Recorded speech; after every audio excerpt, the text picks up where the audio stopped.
Assalamualaikum warahmatullahi wabarakatuh. Di sini saya akan menjelaskan materi di bab 2 tentang pengaruh interaksi sosial terhadap kehidupan sosial dan kebangsaan. Materi yang akan saya jelaskan di sini yaitu tentang mobilitas sosial.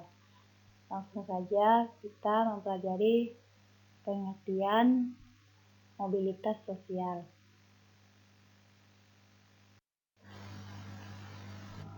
Pengertian mobilitas sosial.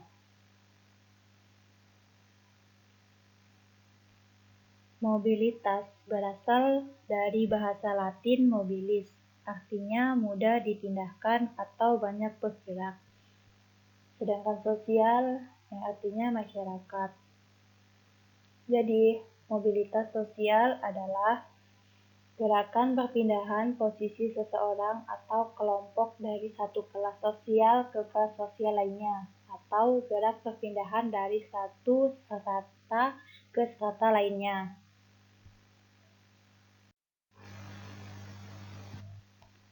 Bentuk-bentuk mobilitas sosial. Bagian A, mobilitas vertikal.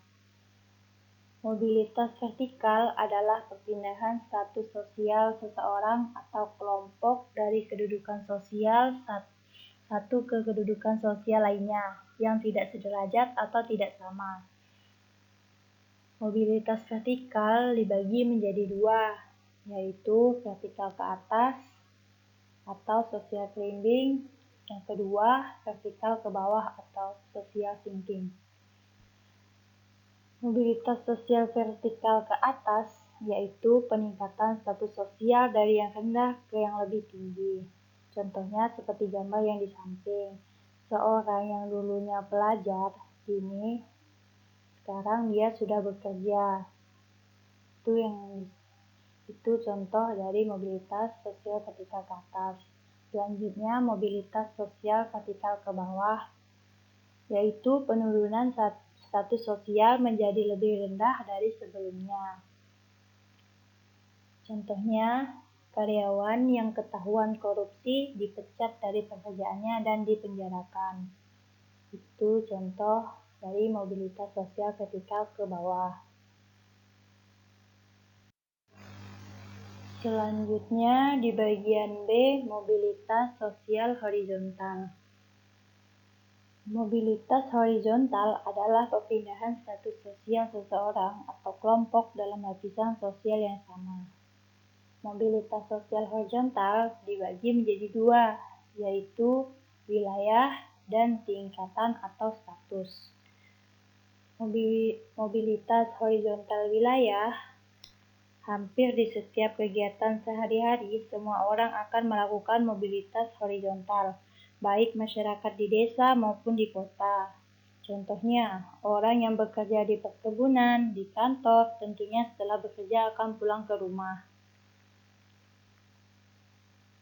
Terus selanjutnya mobilitas horizontal tingkatan atau status. Contohnya di sini, kepala sekolah di Bandung dipindah tugaskan sebagai kepala sekolah di Surabaya. Dalam kasus ini dapat dikatakan bahwa kepala sekolah tersebut mengalami mobilitas ataupun perpindahan, namun tetap dalam status yang sama.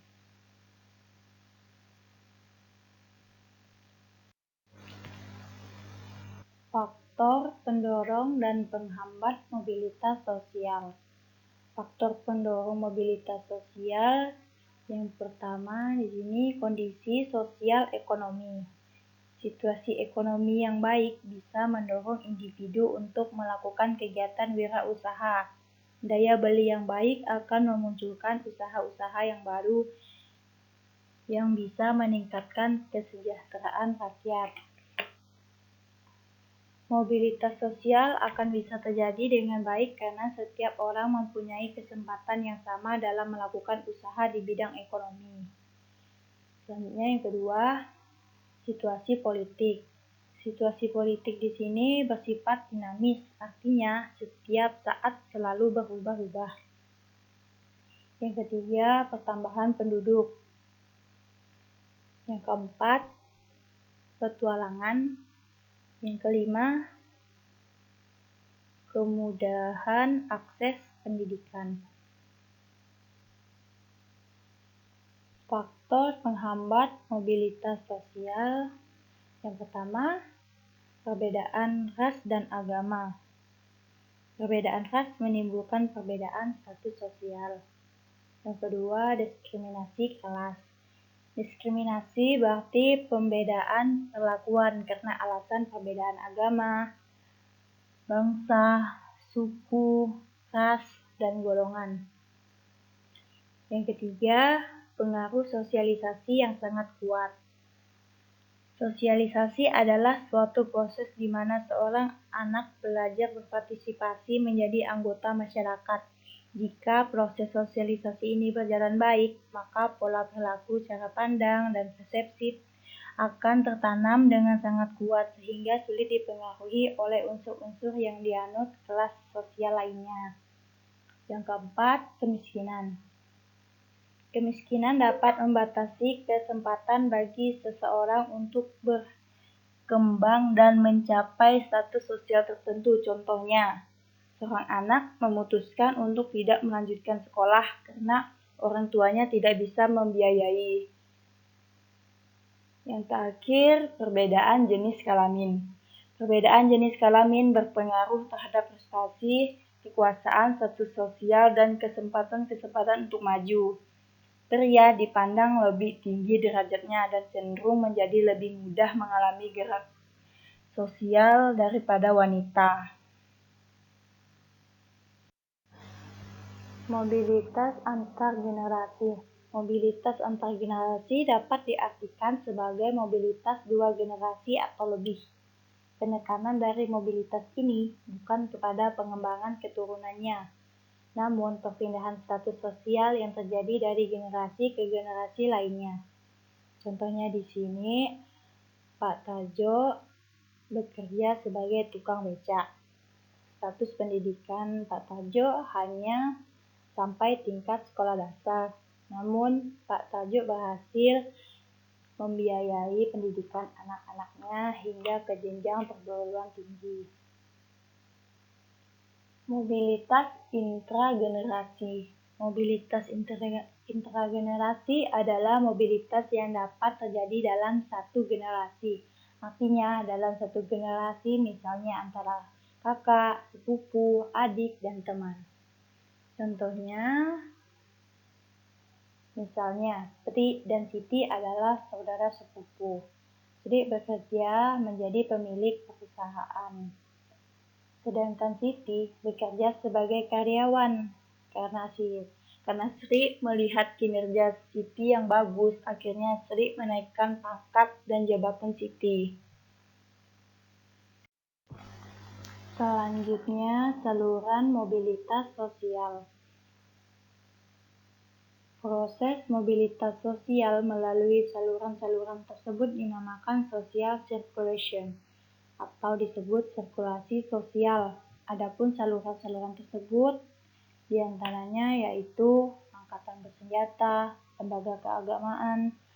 Di sini lembaga keagamaan merupakan salah satu saluran penting dalam mobilitas sosial karena setiap ajaran agama memandang bahwa setiap orang mempunyai kedudukan yang sederajat. Selanjutnya, lembaga pendidikan. Pendidikan merupakan saluran bagi mobilitas yang sering digunakan karena melalui pendidikan orang dapat mengubah statusnya.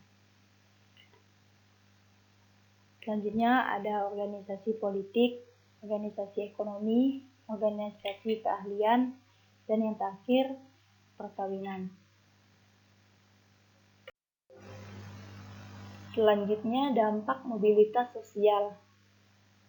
Di sini ada dua, yaitu dampak positif dan dampak negatif. Dampak positifnya yaitu memotivasi seseorang untuk lebih maju, mempercepat tingkat perubahan sosial, meningkatkan integrasi sosial, menciptakan lapangan pekerjaan baru, menciptakan tenaga kerja yang profesional, dan yang terakhir peningkatan efektivitas kerja. Dampak negatif mobilitas sosial yang pertama, terjadinya konflik sosial. berkurangnya solidaritas kelompok, dan yang terakhir timbulnya gangguan psikologis. Terima kasih.